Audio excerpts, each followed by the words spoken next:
하나님의 생각과 하나님의 계획에 대해서 여러분들 하루하루 살아가시면서 생각해 보신 적이 있습니까? 라는 질문을 한번 드려보고 싶습니다.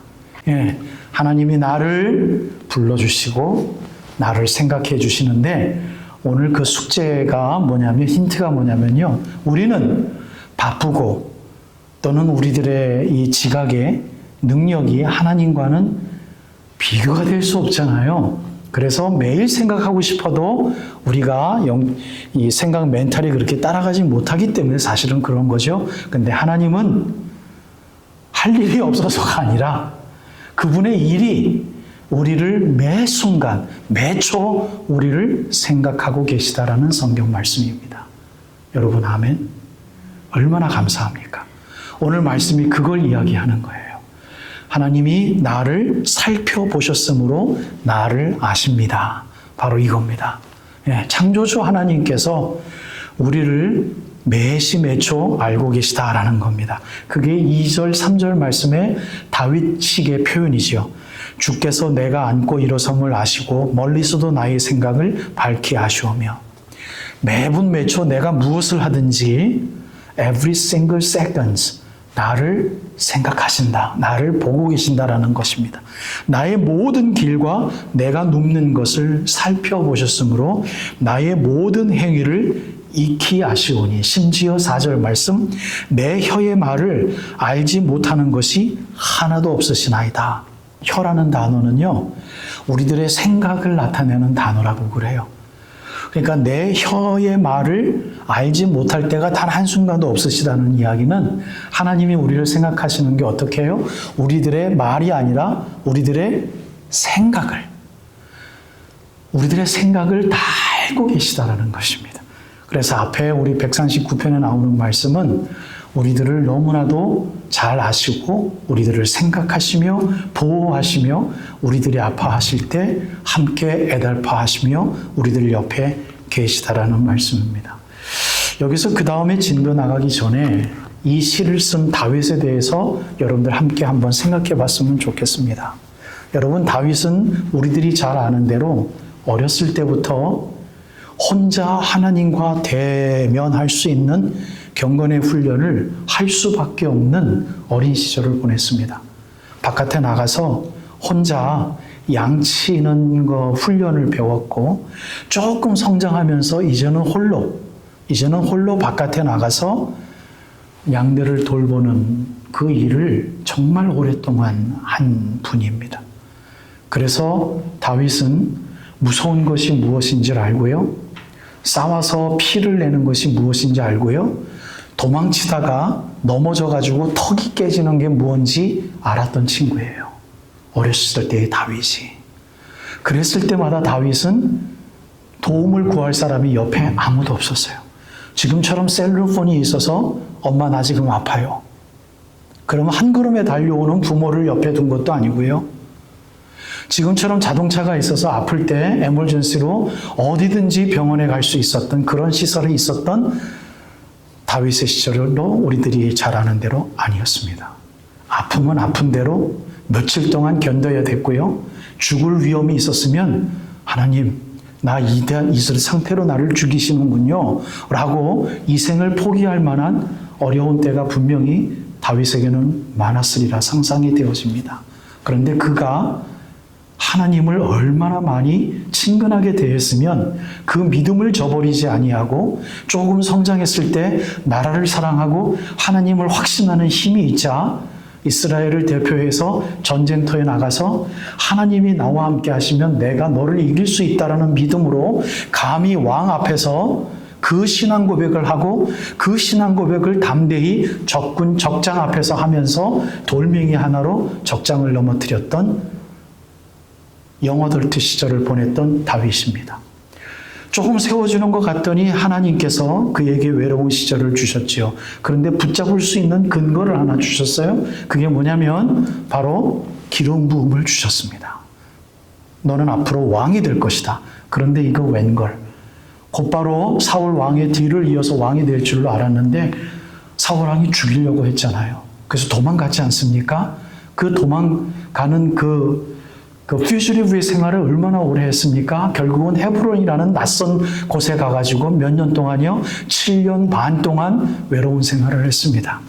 그를 따르는 백성들도 그의 주위에는 많았지만 하나님께서 나를 왕으로 세우시는 게 이거였는가? 라고 헷갈릴 만큼 왕의 일도 시켰지만 굉장히 외롭고 겨우 이건가? 하나님이 나를 기름 부으신 게 겨우 이건가? 라는 외로운 시절을 8년 가까이 10년 가까이 지냈던 사람이 다윗입니다. 하나님께서 세워주신 것에 대하여 완전히 신뢰하기에는 조금 부족한 삶을 살았던 그의 시절을 우리가 기억할 필요가 있어요. 근데 하나님께서는 그를 사용하셔서 결국은 사울 왕을 엎으시고 하나님께서 이스라엘 백성의 완전한 왕으로 세우셨죠. 하나님을 그렇게 잘 믿었던 다윗이었지만 그가 전쟁터에서 승리할 때마다 그에게는 은근슬쩍 교만이 있었고요. 왕정시대의 왕으로서의 필요 이상의 그러한 어서리티를 필요 이상의 만큼 배워서 그도 역시 전장터에 나가서 자기의 왼팔 오른팔과 싸우는 것을 포기한 채 뒤뜰에서 전장터에 나가서 전쟁을 하는 그 시간에 그는 아주 늦게 일어나서 바란다에서 왔다 갔다 할 때 그 젊은 혈기를 유혹하는 성적인 유혹에 빠져서 큰 죄를 짓고 맙니다.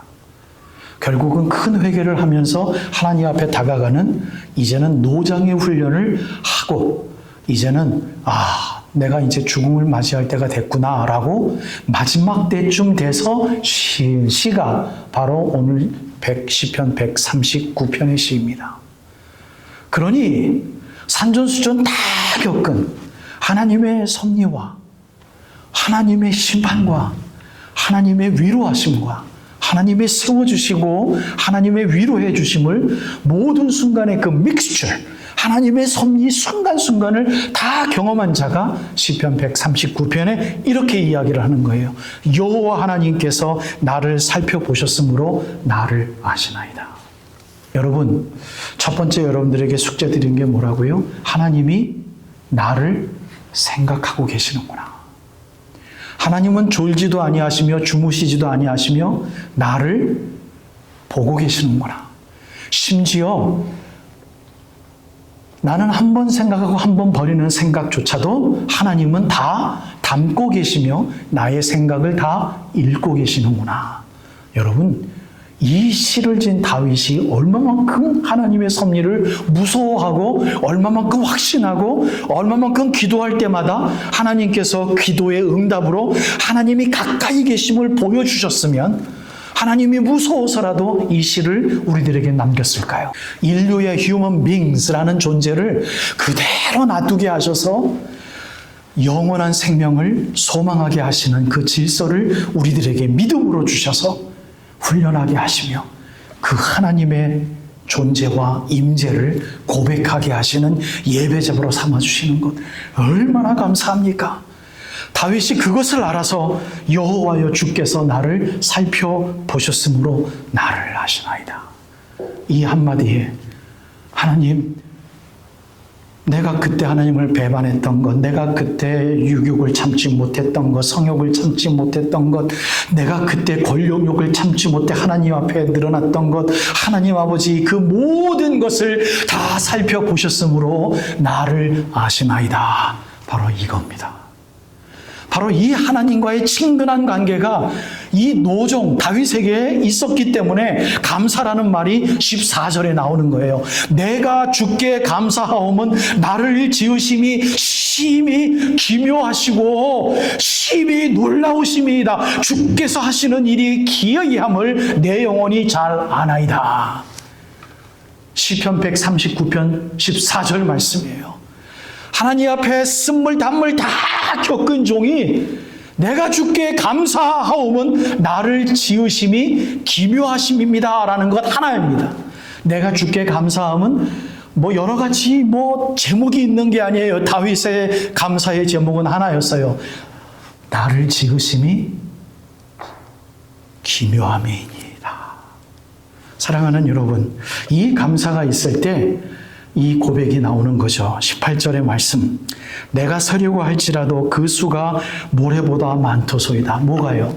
하나님이 나를 향한 생각이 용서와 채찍과 심판과 영원한 생명을 기다리게 하시는 자비하심과 순간순간 우리들의 기도하시고 우리들에게 응답하시는 하나님의 아이디어 주심이, 이걸 셀 수가 없습니다. 하나님 감사합니다. 그래놓고 마지막 결론에 뭐라고 이야기를 합니까? 내가 하나님이여 나를 살피사 내 마음을 아시며 심지어 나를 시험하사 내 뜻을 아옵소서. 자신 있는 자의 기도입니다. 교만한 자의 건방진 기도가 아닙니다. 이 기도 여러분들과 제가 이제 했으면 좋겠습니다. 그만큼 하나님하고 어떻게 해요? 친한 거예요. 그러니 앞으로도 나를 시험하사 내 뜻을 아옵소서. 심지어 내가 죄를 짓더라도 다시 하나님을 배반하더라도 지금은 만큼은 내가 정신 차리고 이 찬양과 기도를 드리오니 하나님 아버지 나는 주님 앞에 담대합니다. 아멘. 이렇게 다가갔으면 좋겠어요. 내가 이렇게 지금만큼은 하나님 앞에 담대합니다. 내일 다시 한번 내가 주님 앞에 주님을 배반할지언정 지금 찬양을 받으시옵소서. 나에게 임재하신 하나님, 어디 가든지 나와 함께 하시는 어디든지 계시는 하나님, 나를 시험하사 내 뜻을 아옵소서. 내게 무슨 악한 행위가 있나 하나님 아버지 한번 보옵소서. 내가 주님 앞에 찬양합니다. 나를 영원한 길로 인도하소서. 사랑하는 여러분, 우리가 전심전력해야 되는 훈련의 첫 번째 기억나십니까? 영원한 소망을 주신 하나님을 묵상하는 정심전력이에요. 영원히 있다라는 것 우리가 전심전력해야 돼요.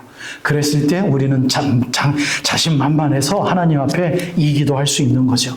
나에게 무슨 악한 행위가 있나 한번 보소서. 정말 열심히 살았습니다. 주님 보소서.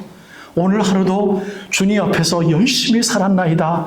내 악한 행위가 있었나 보소서. 와, 여러분, 시편 139편 마지막 24절 잊지 마십시오. 내게 무슨 악한 행위가 있었나 보시옵소서. 아버지여, 내일도 주실 것이지만 나를 영원한 길로 인도하소서. 아멘. 이 기도가 우리들에게 앞으로 나와서 전심전력하는 자의 진보가, 성숙함이 다른 사람들에게 증거가 되어질 수 있는 말씀과 더불어 한 번 더 훈련하여 하나님 앞에 위로받고 채찍받고 하나님 앞에 세움받는 이번 한 해를 준비하는 또 다른 참 드라마틱한 또 한 주가 말씀과 더불어 여러분들에게 있기를 주님의 이름으로 축복드립니다.